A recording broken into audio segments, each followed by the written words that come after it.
ఏం జరుగుతుంది? రాష్ట్ర వ్యాప్తంగా డ్రంక్ అండ్ డ్రైవ్ అంటే బహుశా కాంగ్రెస్ ప్రభుత్వం అధికారంలోకి వచ్చిన తర్వాత 24/7గా మారిపోయింది అనేది ఒక చర్చ జరుగుతున్నది.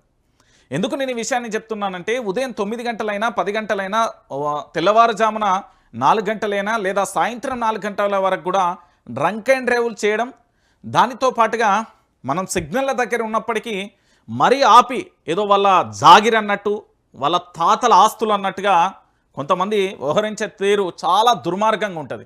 ఆడ సిగ్నల్ గ్రీన్ సిగ్నల్ పడుతుంది, పడ్డప్పటికీ కూడా వెహికల్ వెళ్తా అంటే కూడా ఏ బాబు ఇట్రా ఇట్రా అని ఎంత దారుణంగా కఠినంగా వివరిస్తారో కొన్ని చోట్ల చూస్తున్నాం. మరి అదే రోడ్ల విషయానికి వచ్చినప్పుడు ఈ శ్రద్ధ అక్కడ కనబడది. అదేవిధంగా చినుకు పడితే చిత్తడయ్యే నగరాన్ని చూసినప్పుడు కూడా అలాంటి శ్రద్ధ ఎక్కడా కూడా కనిపించదు. ఇది మీ అందరికీ తెలిసిన విషయమే. సరే, మొత్తానికి ఈ డ్రంక్ అండ్ డ్రైవ్ పంచాయతీ ఏంది అనేది ఒకసారి చూద్దాం. మరి ఇప్పుడు ఇక్కడ ఎస్ఐని ఎన్కౌంటర్ చేసే బాధ్యత ఎవరు తీసుకుంటారు?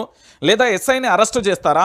లేదా ఈ పోలీసు వ్యవస్థకు సంబంధించి వాళ్ళ మీద వచ్చే ఆరోపణలకు సంబంధించి ఏం చేస్తారు అనేది కూడా ప్రజలకు సమాధానం చెప్పాల్సిన అవసరం, ఆవశ్యకత ఎంతైనా ఉంది అనేది సమాజం కూడా అడుగుతున్న పరిస్థితి అయితే కనబడుతుంది. సో ఏంటి అనేది ఒకసారి చూద్దాం. 4 లక్షల లంచం తీసుకొని డ్రంక్ అండ్ డ్రైవ్ కేసులో పట్టుబడిన యువకుడిపై కేసు కాకుండా తప్పించిన కాంగ్రెస్ ఎమ్మెల్యే కొడుకు. వారవ్వా,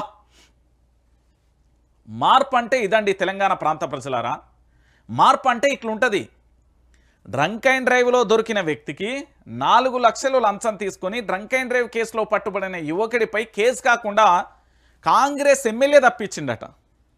డ్రంక్ అండ్ డ్రైవ్స్ బగ్గదాగి బండ్లు నడిపితే అక్కడ ఊదితే దొరికిన డ్రంక్ అండ్ డ్రైవ్ కేసు ఏదైతే ఉందో, ఎమ్మెల్యే కూడా కాదు, ఎమ్మెల్యే కొడుకు పోలీసు వ్యవస్థను శాసించిండు అని చెప్పడంలో ఎలాంటి డౌటు లేదు ఇందులో. ఇది దయచేసి రాష్ట్ర డీజీపీ ఆలోచించాల్సిన విషయం. ఒక ఎమ్మెల్యేకు సంబంధించిన కొడుకు కాల్ చేస్తే దాని మీద 4 లక్షల రూపాయల లంచం తీసుకొని కేసు కాకుండా ఆపిర్రట. ఇక పోలీసు వ్యవస్థ ఎంత అద్భుతంగా అంటే ఎవరికి వకాల్తా పుచ్చుకున్నారు, ఎవరి సారథ్యంలో పనిచేస్తున్నారు అనే అంశం ఇది.